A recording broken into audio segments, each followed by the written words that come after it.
VS MS Excel లో ఈ data entry form చూడండి. ఈ ఫామ్ లో స్టూడెంట్ డీటెయిల్స్ అనేది ఎంటర్ చేస్తున్నానండి. First name, last name, place, phone number, gender and course, batch timings. ఇక్కడ స్టూడెంట్ డీటెయిల్స్ అన్ని ఎంటర్ చేసి ఎప్పుడైతే సబ్మిట్ బటన్ మీద క్లిక్ చేశానో ఆటోమేటిక్ గా నెక్స్ట్ షీట్ లో డేటా అనేది అప్డేట్ అయ్యిందండి. ఇలా మీరు నెంబర్ ఆఫ్ స్టూడెంట్ డీటెయిల్స్ అనేది ఎంటర్ చేయండి. Vijaya Kumari, Vijayawada, female, course, batch time, submit అనండి. ఆటోమేటిక్ గా టేబుల్ ఫార్మేట్ లో డేటా అనేది అప్డేట్ అవుతుందండి. అలానే మీరు ఎంటర్ చేసిన డేటా అనేది కరెక్ట్ కాదండి, దీన్ని క్లియర్ చేయాలనుకుంటే ఇక్కడ సబ్మిట్ బటన్ కిందే క్లియర్ ఆల్ బటన్ ఉందా, దీని మీద క్లిక్ చేయండి. ఆటోమేటిక్ గా డేటా అనేది క్లియర్ అవుతుందండి. అగైన్ మీరు ఫ్రెష్ గా స్టూడెంట్ డేటా అనేది ఎంటర్ చేసుకోవచ్చండి. అసలు ఎక్సెల్ లో ఈ ఫామ్ అనేది ఎలా క్రియేట్ చేసాం, మీరు ఎంటర్ చేసిన డేటా అనేది ఆటోమేటిక్ గా టేబుల్ ఫార్మేట్ లో ఎలా అప్డేట్ అవుతుంది, ఈ ఫామ్ ని ఈ డేటాబేస్ కి ఎలా కనెక్ట్ చేసాం, స్టెప్ బై స్టెప్ ఇప్పుడు మనం నేర్చుకుందామండి.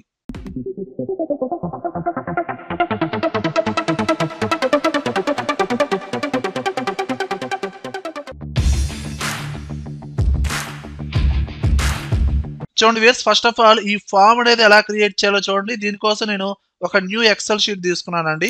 ఇక్కడ మనకు కనిపిస్తున్న ఫామ్ లో ఫీల్డ్ నేమ్స్ ఏవైతే ఉన్నాయో అవి మొత్తం టైప్ చేయండి. ఇక్కడ నేను 2 కాలమ్స్ 2 రోస్ అనేది స్కిప్ చేసి C3 నుంచి టైప్ చేస్తున్నానండి. ఫస్ట్ ఫీల్డ్ నేమ్ వచ్చి ఫస్ట్ నేమ్ అండ్ ఇక్కడ మన ఫామ్ లో చూస్తే ఆ కాలం విడ్త్ అనేది పెంచుకోండి. ఈ సి కాలం విడ్త్ కొంచెం లెంతీగా ఫామ్ కు తగ్గట్టుగా పెంచుకోండి. అండ్ డేటా అనేది మనం బాటమ్ సెల్ లో ఎంటర్ చేస్తాం కాబట్టి ఈ పర్టికులర్ సెల్ కి అవుట్ సైడ్ బార్డర్ అనేది అప్లై చేయండి. ఇక్కడ అవుట్ సైడ్ బార్డర్ అండ్ ఒక రో అనేది స్కిప్ చేసి ఇక్కడ లాస్ట్ నేమ్ అండ్ దీనికి అవుట్ సైడ్ బార్డర్ అప్లై చేయండి. ఇంకో రో స్కిప్ చేయండి, place, phone number and next field name ఏముందండి, ఇక్కడ మనకి జెండర్ ఉంది, మెయిల్ ఫీమేల్. ఇక్కడ మనం radio buttons, group boxes add చేసామండి. ఇవి యాడ్ చేయాలి అంటే మీరు డైరెక్ట్ గా ఎక్సెల్ లో డెవలపర్ ట్యాబ్ లోకి వెళ్ళండి. మీరు యూజ్ చేసే వర్షన్ లో డెవలపర్ ట్యాబ్ కనుక లేకపోతే ఏదైనా ఒక ట్యాబ్ మీద రైట్ క్లిక్ ఇవ్వండి. ఇక్కడ కస్టమైజ్ ద రిబ్బన్ ఈ ఆప్షన్ క్లిక్ చేయండి. ఇక్కడ మీకు రైట్ సైడ్ లో డెవలపర్ ట్యాబ్ అనేది అన్సెలక్షన్ లో ఉండొచ్చండి. సెలక్షన్ చేసి ఓకే చేయండి. అప్పుడు మీకు డెవలపర్ ట్యాబ్ అనేది డిస్ప్లే అవుతుంది. ఇక్కడికి వెళ్ళండి. ఇక్కడ ఇన్సర్ట్ ఈ ఆప్షన్ లోకి వెళ్ళండి. ఇక్కడ ఇదిగోండి ఫామ్ కంట్రోల్స్ లో గ్రూప్ బాక్స్ ఈ ఆప్షన్ క్లిక్ చేయండి. 3 రోస్ ని కలుపుకుంటూ లేదా 3 or 4 రోస్ ని కలుపుకుంటూ ఈ విధంగా గ్రూప్ బాక్స్ అనేది డిజైన్ చేయండి. ఇక్కడ డిఫాల్ట్ గా నేమ్ అనేది గ్రూప్ బాక్స్ 1 అని ఉందండి. నేమ్ చేంజ్ చేయండి, క్లిక్ చేయండి. కర్సర్ ఎడిట్ అయింది కదండి. ఇక్కడ జెండర్, ఓకే. దీని తర్వాత ఈ బాక్స్ లోనే మనం రేడియో బటన్స్ యాడ్ చేయండి, మెయిల్ ఫీమేల్. అవి కూడా మనకి సేమ్ ఆప్షన్ లో ఉంటాయండి. డెవలపర్ ట్యాబ్ లో ఇన్సర్ట్ లో ఇదిగోండి ఇక్కడ ఆప్షన్ బటన్ ఈ ఆప్షన్ క్లిక్ చేయండి. ఈ విధంగా డ్రాగ్ చేయండి. ఇక్కడ క్లిక్ చేయండి, నేమ్ అనేది ఎడిట్ అవుతుంది, మెయిల్. అలానే సేమ్ ఆప్షన్ మీద రైట్ క్లిక్ ఇచ్చి కాపీ చేయండి, పేస్ట్ చేయండి, కిందకి అడ్జస్ట్ చేసుకోండి అండ్ ఇక్కడ నేమ్ అనేది చేంజ్ చేయండి, ఫీమేల్. ఈ విధంగా ఓకే. జెండర్ అనేది యాడ్ చేసామండి. అండ్ నెక్స్ట్ ఫీల్డ్ నేమ్స్ వచ్చి కోర్స్. ఇక్కడ అవుట్ సైడ్ బోర్డర్ అనేది అప్లై చేయండి. And next batch time. ఇక్కడ మనం ఫామ్ లో గమనిస్తే కోర్సు బ్యాచ్ టైం కి లిస్ట్ అనేది క్రియేట్ చేశానండి. ఇదిగోండి కోర్సు లిస్ట్ వచ్చిందా రాలేదా, ఇలా లిస్ట్ క్రియేట్ చేద్దాం. ఇక్కడ మన కోర్సు లిస్ట్ అనేది ముందుగానే టైప్ చేసి పెట్టుకోండి. ఇదిగోండి ఇక్కడ నేను సేమ్ షీట్ లో ముందుగానే కోర్సు లిస్ట్ అనేది టైప్ చేశానండి. ఈ డేటాని లిస్ట్ రూపంలో క్రియేట్ చేయండి. ఎక్కడైతే లిస్ట్ రావాలో ఆ సెల్ ని క్లిక్ చేయండి. డేటా ట్యాబ్ లోకి వెళ్ళండి. డేటా వ్యాలిడేషన్ సెట్టింగ్స్, ఇక్కడ లిస్ట్ సోర్స్ అనేది ఆ పర్టికులర్ కోర్స్ రేంజ్ మొత్తాన్ని సెలక్షన్ చేయండి. Enter, okay. ఇదిగోండి కోర్స్ లిస్ట్ అనేది యాడ్ అయింది కదా. దీని తర్వాత batch timings morning, afternoon, evening. Direct గా మీరు లిస్ట్ అనేది క్రియేట్ చేయండి. ఆ సెల్ ని క్లిక్ చేసి డేటా వ్యాలిడేషన్ లోకి వెళ్ళండి, సెట్టింగ్, లిస్ట్. ఇక్కడ డైరెక్ట్ గా టైప్ చేయండి మార్నింగ్, ఆఫ్టర్నూన్, ఈవినింగ్. ప్రతి దానికి కామా ఇవ్వండి, అప్పుడే మనకి లిస్ట్ లాగా క్రియేట్ అవుతుంది. ఓకే ప్రెస్ చేయండి. ఇదిగోండి 2 ఫీల్డ్ నేమ్స్ లో మనం లిస్ట్ అనేది క్రియేట్ చేసామండి. అండ్ ఇక్కడ మీరు కోర్స్ లిస్ట్ ని హైడ్ చేసుకోండి, ఇది అవసరం లేదు డిజైనింగ్ లో. అలానే కింద సబ్మిట్ బటన్ అనేది యాడ్ చేయండి. అది షేప్ అండి. షేప్ డ్రా చేయాలంటే ఇన్సర్ట్ ట్యాబ్ లోకి వెళ్ళండి. షేప్ రెక్టాంగిల్ షేప్ తీసుకొని ఈ విధంగా డ్రా చేయండి. దీనికి కలర్ వచ్చి గ్రే కలర్ అనేది ఫిల్ చేయండి. దీనిలో టెక్స్ట్ యాడ్ చేయండి, సబ్మిట్ అని రైట్ క్లిక్ ఇచ్చి ఎడిట్ టెక్స్ట్, సబ్మిట్. అండ్ ఆ పర్టికులర్ టెక్స్ట్ ని సెలక్షన్ చేసి మిడిల్ సెంటర్ లో పెట్టుకోండి. సైజ్ అనేది పెంచుకోండి, బోల్డ్ అప్లై చేసుకోండి. అండ్ సబ్మిట్ బటన్ కిందే క్లియర్ ఆల్ అనే బటన్ అనేది యాడ్ చేయండి. మళ్ళీ అగైన్ ఇంకో షేప్ తీసుకోండి. ఇన్సర్ట్ ట్యాబ్‌లోకి వెళ్ళాను. షేప్‌లోకి వెళ్ళాను. రెక్టాంగిల్ షేప్ తీసుకోండి. డ్రా చేయండి. రైట్ క్లిక్ ఇచ్చి ఎడిట్ టెక్స్ట్ క్లియర్ ఆల్. ఈ డేటాను కూడా మీరు మిడిల్ సెంటర్‌లో పెట్టేసుకోండి. అండ్ ఇక్కడ నాకు ఈ షేప్ అనేది అవసరం లేదండి. ఓన్లీ క్లియర్ ఆల్ అనే టెక్స్ట్ ఒక్కటే చాలండి. కాబట్టి నేను టెక్స్ట్‌ని సెలక్షన్ చేసి ఫాంట్ కలర్ అనేది బ్లాక్ ఇచ్చాను. షేప్‌ని సెలక్షన్ చేసి షేప్ ఫార్మాట్ అనే ట్యాబ్‌లోకి వెళ్ళి షేప్ ఫిల్, నో ఫిల్ ఎలాంటి కలర్ ఫిల్ చేయట్లేదండి. అలానే అవుట్‌లైన్ కూడా రిమూవ్ చేస్తున్నాను. షేప్ అవుట్‌లైన్, నో అవుట్‌లైన్ ఈ విధంగా యాడ్ చేశానండి. అండ్ టెక్స్ట్ అనేది మీరు బోల్డ్ అప్లై చేయండి. ఓకే. అండ్ ఇక్కడ ఇదిగోండి ఎగ్జాక్ట్‌గా ఒక సెల్‌లో మిడిల్ సెంటర్‌లో ఈ విధంగా యాడ్ చేయండి. ఈ విధంగా మీరు ముందుగానే ఫీల్డ్ నేమ్స్ అనేది యాడ్ చేసుకోండి. ఎక్కడెక్కడైతే లిస్ట్ ఉందో ఆ లిస్ట్ క్రియేట్ చేసుకోండి. అలానే ఇక్కడ group boxes, radio buttons, shapes అనేది డ్రా చేయండి. అలానే మనకి ఇక్కడ ఫార్మ్‌లో డిస్‌ప్లే అవుతున్నట్టు ఔట్ సైడ్ మొత్తం గ్రే కలర్ రావాలండి. అండ్ లోపల గ్రిడ్ లైన్స్ అనేది రిమూవ్ అవ్వాలండి. ఫార్మ్ అనేది ఒక షీట్‌లో ఈ విధంగా సెంటర్‌లో ఈ విధంగా డిజైన్ చేయాలండి. ఇప్పుడు మీరు ఈ ఫార్మ్ గాకుండా ఈ ఔట్ సైడ్ మొత్తం గ్రే కలర్ అనేది ఫిల్ చేద్దామండి. ముందుగా మీరు ఈ షీట్ మొత్తాన్ని సెలక్షన్ చేయండి. రోస్‌కి, కాలమ్స్‌కి మీడియేటర్‌గా ఒక ఆప్షన్ ఉందా? దీని మీద క్లిక్ చేయండి. ఎంటైర్ షీట్ మొత్తం సెలక్షన్ అవుతుందండి. ఇప్పుడు మీరు కంట్రోల్ పట్టుకొని B2 నుంచి అంటే ఫార్మ్ డిజైన్ చేసింది మీరు ఫస్ట్ నేమ్ అనేది C3 నుంచి సెలక్షన్ చేశారండి. ఎక్స్ట్రాగా ఒక రో, ఒక కాలమ్ నుంచి మొత్తాన్ని సెలక్షన్ చేయండి ఈ విధంగా. ఓకేనా? అప్పుడు ఈ పార్ట్ వరకు మీకు అన్‌సెలక్షన్ అవుతుందండి. రిమైనింగ్ పార్ట్ మొత్తం సెలక్షన్ అయిందండి. ఈ పార్ట్‌కి మీరు గ్రే కలర్ అనేది ఫిల్ చేయండి. హోమ్ ట్యాబ్‌లో ఫిల్ ఆప్షన్ ఉంది కదండీ! గ్రే కలర్ అనేది ఫిల్ చేయండి ఈ విధంగా. అలానే ఈ షీట్‌లో గ్రిడ్ లైన్స్ అనేది డిస్‌ప్లే అవుతున్నాయండి. వీటిని హైడ్ చేయాలంటే మీరు వ్యూ ట్యాబ్‌లోకెళ్ళి గ్రిడ్ లైన్స్ అనేది చెక్ బాక్స్ అన్‌సెలక్షన్ చేయండి. అండ్ ఇక్కడ మనకి ఈ ఫీల్డ్ నేమ్స్ ఉన్నాయి కదండీ! First name, last name, place ఇక్కడున్న ఫార్మాట్‌కి, జెండర్ ఫార్మాట్‌కి కొంచెం డిఫరెన్స్ ఉంది. సైజ్ అనేది తక్కువగా ఉంది కాబట్టి ఈ ఫీల్డ్ నేమ్స్‌ని కంట్రోల్ పట్టుకొని సెలక్షన్ చేయండి. Course, batch time, place, phone number ఈ మొత్తాన్ని సెలక్షన్ చేసి ఫాంట్ సైజ్ అనేది 11 ఉందండి. 10 పెట్టుకోండి. అలానే ఎక్కడైతే డేటా ఎంటర్ చేస్తారో ఆ ఫీల్డ్ నేమ్స్ బాక్సెస్‌ని సెలక్షన్ చేయండి. కంట్రోల్ పట్టుకొని ఫస్ట్ నేము, లాస్ట్ నేము, place, phone number, course, batch times data enter చేసేటప్పుడు మనకి అలైన్‌మెంట్ అనేది రైట్‌లో రావాలండి. ఇటాలిక్‌లో రావాలి. దానికోసం ఫార్మాట్ ఆప్షన్స్ అప్లై చేయండి. ఇక్కడ హోమ్ ట్యాబ్‌లో అలైన్‌మెంట్ మీరు రైట్‌లో పెట్టుకోండి. అలానే ఇంక్రీజ్ ఇండెంట్ ఈ ఆప్షన్‌ని క్లిక్ చేయండి. ఇటాలిక్‌లో పెట్టుకోండి. ఫాంట్ సైజ్ అనేది 10 పెట్టుకోండి. ఓకే. అండ్ ఇక్కడ ఈ ఫార్మ్ అనేది సెంటర్‌లో రావడం కోసం ఈ ఏ కాలమ్ విడ్త్ అనేది పెంచుకోండి. కొంచెం జూమ్ చేసుకోండి. ఇలా ఒక డేటా ఎంట్రీ ఫార్మ్ అయితే డిజైన్ చేశామండి. ఇప్పుడు పర్టిక్యులర్‌గా ఈ షీట్‌కి ఫార్మ్ అని ఒక నేమ్ ఇస్తున్నాను. షీట్ 1 తీసేసి ఫార్మ్. ఓకే. ఇప్పుడు మనకి మెయిన్ స్టెప్ ఏందంటే ఇందులో ఎంటర్ చేసిన డేటా అనేది వేరొక షీట్‌లో ఆటోమేటిక్‌గా అప్‌డేట్ అవ్వాలండి. అలా అప్‌డేట్ అవ్వాలంటే నేను ఇంకో షీట్ తీసుకుంటున్నాను చూడండి. ఇక్కడ ఫీల్డ్ నేమ్స్ ఏవైతే ఉన్నాయో అవి యాడ్ చేయండి. First name, last name, place, phone number, gender, course and batch time. ఇప్పుడు ఈ ఫార్మాట్ అనేది మెయిన్ డేటాబేస్ కాదండి. ఈ ఫార్మ్‌ని ఆ డేటాబేస్‌కి లింక్ చేయాలంటే ఇంకో షీట్‌లో ఈ విధంగా టైప్ చేసుకోండి. ఇప్పుడు ఈ ఫార్మ్‌లో టైప్ చేసిన డేటా ఇక్కడ ఆల్రెడీ డేటా టైప్ చేశానండి. ఫస్ట్ నేము, లాస్ట్ నేము, ప్లేసు ఇవన్నీ టైప్ చేశానండి. ఇందులో టైప్ చేసిన డేటా ఇక్కడ రిఫరెన్స్‌గా తీసుకోండి. చూడండి ఇక్కడ ఫస్ట్ నేము ఎలా తీసుకున్నాను? ఈక్వల్ టు ఫార్మ్‌లో ఫస్ట్ నేమ్ సెల్‌ని రిఫరెన్స్‌గా తీసుకోండి. ఎంటర్. ఆ డేటా ఇక్కడ యాడ్ అయిందా లేదా? అలానే లాస్ట్ నేమ్ ఈక్వల్ టు ఫార్మ్‌లోకెళ్ళండి. Last name enter. అలానే ప్లేస్ ఈక్వల్ టు ఫార్మ్‌లో ప్లేస్ సెల్‌ని రిఫరెన్స్‌గా తీసుకోండి. అలానే ఫోన్ నంబర్ ఈక్వల్ టు సెల్‌ని రిఫరెన్స్‌గా తీసుకోండి. ఎంటర్. ఇక్కడ ఫోన్ నంబర్ ఏది ఇవ్వలేదండి. ఏదో ఒకటి ఇద్దాము. ఓకే. ఇదిగోండి మల్టిపుల్ డిజిట్స్ ఉన్నాయి కాబట్టి ఈ విధంగా వచ్చిందండి. ఈ కాలమ్ విడ్త్ అనేది పెంచుకోండి. అలానే ఇక్కడ జెండర్ డైరెక్ట్‌గా మనం రిఫరెన్స్‌గా తీసుకోలేం గదండీ! ఇక్కడ మనకి ఇండివిడ్యువల్ సెల్స్ అయితే కాదు గదండీ! మరి జెండర్ అనేది ఎలా యాడ్ అవుతుంది? ఇక్కడ మనం క్లిక్ చేసిన మెయిల్, ఫీమేల్‌ని బట్టి ఇక్కడ మెయిలా, ఫీమేలా ఆటోమేటిక్‌గా రావాలండి. అలా రావాలంటే ఆప్షన్ అనేది ఎలా యూజ్ చేస్తున్నాం చూడండి. ఫార్మ్‌లోకెళ్ళండి. ఇక్కడ ఈ మెయిల్ ఆప్షన్ బాక్స్ ఉంది గదండీ! దీని మీద రైట్ క్లిక్ ఇవ్వండి. ఇక్కడ ఫార్మాట్ కంట్రోల్ ఈ ఆప్షన్ మీద క్లిక్ చేయండి. ఇక్కడ ఒక బాక్స్ అయితే ఓపెన్ అయిందండి.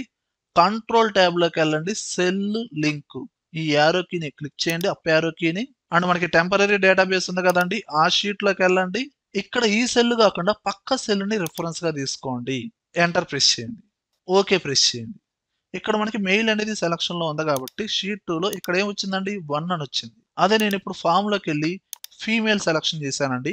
ఇప్పుడు షీట్ 2లోకి వెళ్ళండి. ఇక్కడ 2 వచ్చింది. అంటే మెయిల్ అయితే 1 వచ్చిద్దండి. ఫీమేల్ అయితే 2 వచ్చిద్దండి. ఇప్పుడు ఈ 1, 2ని బేస్ చేసుకొని ఇక్కడ ఫార్ములా అప్లై చేద్దామండి. ఎలా అప్లై చేస్తున్నాను? Equal to if condition base చేసుకొని ఫార్ములా అప్లై చేయాలంటే మనం యూజ్ చేసే ఫార్ములా ఇఫ్ ఓపెన్ బ్రేసెస్ ఈ సెల్‌ని రిఫరెన్స్‌గా తీసుకోండి. ఈక్వల్ టు 1 1కి ఈక్వల్ అయితే అంటే ఆ సెల్‌లో ఎంటర్ చేసిన డేటా 1కి ఈక్వల్ అయితే ఆ కండిషన్ కరెక్ట్ అయితే డబుల్ కోట్స్‌లో మెయిల్. ఆ కండిషన్ ఫెయిల్ అయితే ఫీమేల్ డబుల్ కొటేషన్స్ లో ఇవ్వండి. మళ్ళీ డబుల్ కొటేషన్ ఎండ్ చేయండి. ఎంటర్. ఇక్కడ 2 ఉంది కాబట్టి ఫీమేల్ వచ్చింది. ఇక్కడ 2 ఎందుకు వచ్చింది? ఫామ్ లో మీరు సెలక్షన్ చేసింది ఫీమేల్ కాబట్టి. అదే మీరు ఇక్కడ మెయిల్ సెలక్షన్ చేయండి. షీట్ 2లోకి వెళ్ళండి.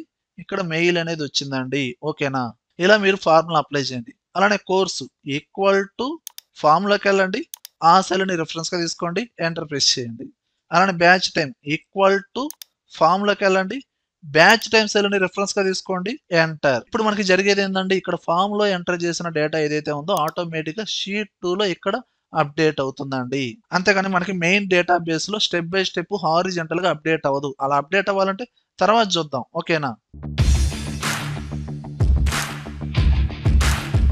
ఇప్పుడు మనం మెయిన్ డేటాబేస్ ని క్రియేట్ చేద్దాం. దీనికోసం వేరొక షీట్ తీసుకుందాం అండి. దీనికి నేమ్ వచ్చి డేటాబేస్. అండ్ మనకి ఈ విధంగా కావాలండి. ఇది హారిజంటల్ గా డేటా ఉందండి. మనం టైప్ చేయకుండా మనం ముందుగానే ఇక్కడ ఆల్రెడీ టైప్ చేసాం కదండి. ఓకేనా? ఈ డేటాని ట్రాన్స్‌పోజ్ అప్లై చేయండి. అంటే ఇక్కడ మనం వర్టికల్ గా ఉన్న డేటాని హారిజంటల్ గా అప్లై చేయండి. ఓకేనా? ఈ డేటాని కాపీ చేయండి. కంట్రోల్ సి డేటాబేస్ షీట్ లోకి వెళ్ళండి. ఇక్కడ రైట్ క్లిక్ ఇవ్వండి. పేస్ట్ ఆప్షన్స్ లో ట్రాన్స్‌పోజ్ అప్లై చేయండి. అండ్ ఈ కాలమ్స్ విడ్త్ అనేది పెంచుకోండి. ఓకేనా? సెలక్షన్ చేసి సైజ్ పెంచుకోండి. ఫాంట్ కలర్స్ మార్చుకోండి. బ్యాక్‌గ్రౌండ్ కలర్స్ కూడా మార్చుకోండి. ఇప్పుడు మనం ఫామ్ లో ఎంటర్ చేసిన డేటా అనేది ఎప్పుడైతే సబ్మిట్ బటన్ మీద క్లిక్ చేసామో ఆటోమేటిక్‌గా డేటాబేస్ షీట్ లో అప్డేట్ అవ్వాలండి. అలానే ఈ డేటా కరెక్ట్ కాదనుకుంటే ఇక్కడ క్లియర్ ఆల్ అనే బటన్ ఉందా? దీన్ని క్లిక్ చేస్తే డేటా అనేది క్లియర్ అవ్వాలండి. అలా క్లియర్ అవ్వాలంటే మ్యాక్రోస్ అనేది యూజ్ చేయాలండి. ఇక్కడ 2 టైప్స్ ఆఫ్ మ్యాక్రోస్ యూజ్ చేయాలి. సబ్మిట్‌కి అండ్ క్లియర్ ఆల్‌కి. ఓకేనండి? జాగ్రత్తగా వినండి. ఇక్కడ మీరు ఫామ్‌లో ఎంటర్ చేసిన డేటానే కదండీ టెంపరరీ షీట్‌లో డేటా అనేది అప్డేట్ అయ్యేది. ఇక్కడ ఈ డేటాని బేస్ చేసుకొని మనకేమవ్వాలి? మెయిన్ డేటా అనేది ఇక్కడ అప్డేట్ అవ్వాలండి. ఓకేనా? దీనికోసం మీరు మ్యాక్రోస్ అనేది ముందు రికార్డ్ చేయండి. ఇప్పుడు నేను మ్యాక్రోస్ అనేది ఎలా రికార్డ్ చేస్తున్నానో చూడండి. ముందుగా మీరు ఫార్మ్ షీట్‌ని సెలక్షన్ చేయండి. డెవలపర్ ట్యాబ్‌లోకి వెళ్ళండి. ఇక్కడ మనకి రికార్డ్ మ్యాక్రో ఈ ఆప్షన్ ఉందా? దీన్ని క్లిక్ చేయండి. ఇక్కడ మ్యాక్రో నేమ్ ఏదైనా ఇవ్వండి. నేను ఇక్కడ ఎగ్జాంపుల్ XYZ ఇలా ఇచ్చానండి. ఓకే. ఇక్కడ నుంచి మనకి మ్యాక్రో అనేది రికార్డింగ్ స్టార్ట్ అయిందండి. ఓకేనా? ఇప్పుడు మీరు టెంపరరీ షీట్‌లోకి వెళ్ళండి. షీట్ 2 ఇక్కడ ఈ డేటాని సెలక్షన్ చేయండి. కాపీ చేయండి. కంట్రోల్ సి ఎందుకంటే మనం ఫామ్‌లో ఎంటర్ చేసిన డేటాని ఇక్కడ రిఫ్లెక్ట్ అవుతుంది కాబట్టి ఈ డేటాని కాపీ చేయండి. ఇక్కడే మీరు ఎలా పేస్ట్ చేస్తారంటే వర్టికల్‌గా ఉన్న డేటా హారిజంటల్‌గా పేస్ట్ చేయాలండి. దీనికోసం డేటా ఆల్రెడీ మీరు కాపీ చేశారు కాబట్టి ఇప్పుడు రైట్ క్లిక్ ఇచ్చి పేస్ట్ స్పెషల్‌లోకి వెళ్ళండి. ఇక్కడ ఒక బాక్స్ అయితే ఓపెన్ అయిందండి. ట్రాన్స్‌పోజ్ ఈ ఆప్షన్‌ని క్లిక్ చేయండి. అలానే ఇక్కడ మనకి బ్యాక్ ఎండ్‌లో ఫార్ములాస్ ఉన్నాయి. ఫార్ములాస్‌గా మనకి పేస్ట్ అవ్వకూడదండి. డైరెక్ట్‌గా వాల్యూస్ రూపంలో పేస్ట్ అవ్వాలి కాబట్టి వాల్యూస్ రేడియో బటన్‌ని సెలక్షన్ చేయండి. వాల్యూస్ హారిజంటల్‌గా పేస్ట్ అవ్వాలి కాబట్టి ట్రాన్స్‌పోజ్ ఓకే ప్రెస్ చేయండి. ఇదిగోండి డేటా అనేది మనకి హారిజంటల్‌గా పేస్ట్ అయిందా? అలానే ఇక్కడ మీరు ఫోన్ నంబర్ కాలమ్ విడ్త్ అనేది పెంచుకోండి. ఇప్పుడు ఈ డేటా మొత్తాన్ని కాపీ చేయండి. కంట్రోల్ సి ఇప్పుడు మెయిన్ డేటాబేస్ షీట్‌లోకి వెళ్ళి ఇక్కడ ఫస్ట్ నేమ్ కిందే ఆ సెల్‌ని సెలక్షన్ చేయండి. హోమ్ ట్యాబ్‌లోకి వెళ్ళండి. ఇన్సర్ట్‌లోకి వెళ్ళండి. ఇన్సర్ట్ కాపీడ్ సెల్స్ ఈ ఆప్షన్‌ని క్లిక్ చేయండి. ఇక్కడ ఒక బాక్స్ అయితే ఓపెన్ అయిందండి. ఇక్కడ షిఫ్ట్ సెల్స్ డౌన్ ఈ రేడియో బటన్‌ని సెలక్షన్ చేసి ఓకే ప్రెస్ చేయండి. డేటా అనేది ఇక్కడ పేస్ట్ అయిందండి. ఇప్పుడు ఫార్మ్ షీట్‌లోకి వెళ్ళండి. మీరు ఎంటర్ చేసిన డేటా అనేది డిలీట్ చేయండి. ఓకేనా? అంటే డేటా ఎంటర్ చేసిన వెంటనే ఆటోమేటిక్‌గా మెయిన్ డేటాబేస్ అనేది అప్డేట్ అవ్వాలి. ఇక్కడ డేటా అనేది ఆటోమేటిక్‌గా క్లియర్ అవ్వాలి. ఫస్ట్ సెల్ అనేది ఫస్ట్ నేమ్‌లో ఫస్ట్ సెల్ అనేది సెలక్షన్‌లో ఉండాలి. ఇలా ఈ వర్క్ అనేది ఇంతవరకు రికార్డింగ్ చేసామండి. రికార్డ్ చేసిన ఈ వర్క్‌ని స్టాప్ చేయండి. ఆ మ్యాక్రోని స్టాప్ చేయండి. స్టాప్ చేయాలంటే మీరు ఇక్కడ స్టేటస్ బార్‌లో ఈ స్క్వేర్ బాక్స్‌నైనా సెలక్షన్ చేయండి. లేదా డెవలపర్ ట్యాబ్‌లోకెళ్ళి స్టాప్ రికార్డింగ్ ఈ ఆప్షన్ క్లిక్ చేయండి. ఓకేనా? ఇప్పుడు మనకి ఒక మ్యాక్రో అనేది రికార్డింగ్ అయ్యిందండి. సేవ్ అయిపోయిందండి. ఏ నేమ్‌తో?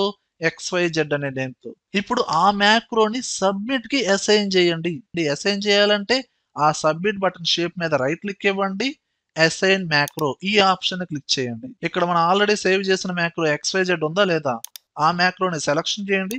ఓకే ప్రెస్ చేయండి. అలానే ఈ ఫామ్ లో ఏదైనా ఒక డేటా టైప్ చేస్తున్నానండి నేను ఇక్కడ గోపి, అలానే ప్లేసు విజయవాడ. ఇప్పుడు ఈ డేటా అనేది రాంగ్ అండి. క్లియర్ అనే బటన్ క్లిక్ చేయగానే డేటా మొత్తం క్లియర్ అవ్వాలండి. దానికోసం ఇంకో మ్యాక్రో రికార్డ్ చేద్దామండి. ఇప్పుడు మీరు డైరెక్ట్ గా ఏం చేస్తారు, డెవలపర్ ట్యాబ్ లోకి వెళ్ళండి, రికార్డ్ మ్యాక్రో, మ్యాక్రో నేమ్ అనేది క్లియర్ ఇచ్చానండి. ఓకే ప్రెస్ చేయండి. ఇప్పుడు మ్యాక్రో అనేది రికార్డింగ్ స్టార్ట్ అయింది. ఇప్పుడు డేటాని క్లియర్ చేయండి. ఓకే, ఈ విధంగా ఫస్ట్ సెల్ ని సెలక్షన్ చేయండి. ఇప్పుడు రికార్డింగ్ ని స్టాప్ చేయండి, స్టాప్ రికార్డింగ్. ఇప్పుడు ఈ క్లియర్ ఆల్ అనే బటన్ ఉంది కదండి, దాని మీద రైట్ క్లిక్ ఇవ్వండి, అసైన్ మ్యాక్రో. దీనికి మనం అసైన్ చేసే మ్యాక్రో క్లియర్ కదండి, ఆ మ్యాక్రోని సెలక్షన్ చేసి ఓకే ప్రెస్ చేయండి. ఇలా మీరు సబ్మిట్ బటన్ కి XYZ, క్లియర్ ఆల్ కి క్లియర్ అనే మ్యాక్రోస్ ని మీరు అసైన్ చేశారండి. ఇప్పుడు మనం ఫైనల్ గా ఒకసారి చెక్ చేద్దామండి. ఫామ్ లో డేటా అనేది ఎంటర్ చేస్తున్నానండి. దుర్గా ప్రసాద్, ప్లేస్ వచ్చి Tenali, course, batch time, submit చేశాను. ఇదిగోండి ఇక్కడ డేటా అనేది క్లియర్ అయింది. ఇప్పుడు మెయిన్ డేటాబేస్ లోకి వెళ్ళండి. ఇదిగోండి ఇక్కడ డేటా అనేది ఆటోమేటిక్ అప్డేట్ అయిందండి. ఓకేనా, అలానే ఇంకో డేటా ఎంటర్ చేస్తున్నానండి. నవీన్ కుమార్, ప్లేస్ వచ్చి గుంటూరు, సబ్మిట్ చేయండి. ఇదిగోండి ఆటోమేటిక్ గా డేటా అప్డేట్ అయిందా లేదా. అలానే ఇక్కడ రాంగ్ డేటా అనేది ఎంటర్ చేశానండి. దీన్ని క్లియర్ చేయాలి. క్లియర్ ఆల్ బటన్ క్లిక్ చేయండి. ఆటోమేటిక్ గా డేటా అనేది క్లియర్ అయిపోతుంది. ఓకేనా, ఎక్సెల్ లో ఆటోమేటెడ్ డేటా ఎంట్రీ ఫామ్ అనేది ఎలా క్రియేట్ చేయాలో అర్థమైనట్లే కదండి. ఇక్కడ ఈ పర్టికులర్ ప్రాజెక్ట్ లో మనం మ్యాక్రోస్ కూడా యాడ్ చేసాం కాబట్టి మీరు సేవ్ చేసేటప్పుడు డిఫాల్ట్ ఎక్సెల్ ఫార్మేట్ లో సేవ్ చేయకూడదండి. అప్పుడు మనం ఎవ్రీ టైమ్ ఈ ఫామ్ లో మనం వర్క్ చేయాలంటే కుదరదండి. దీన్ని ఎలా సేవ్ చేయాలి, ఫైల్ ట్యాబ్ లోకి వెళ్ళండి, సేవ్ యాజ్. దీని ఫార్మేట్ అనేది Excel workbook default format కాదండి, Excel macro enabled workbook, ఈ ఫార్మేట్ లో సేవ్ చేసుకోండి. ఓకేనా, అప్పుడే మీకు ఎవ్రీ టైము ఈ ఫామ్ అనేది వర్క్ అవుతుందండి. ఓకేనా, ముందుగా మనం ఒక ఫామ్ అనేది క్రియేట్ చేసామండి. టెంపరీగా ఇంకో షీట్ తీసుకున్నామండి. ఫామ్ లో ఎంటర్ చేసిన డేటా అనేది ఈ షీట్ లో అప్డేట్ అయ్యిందండి.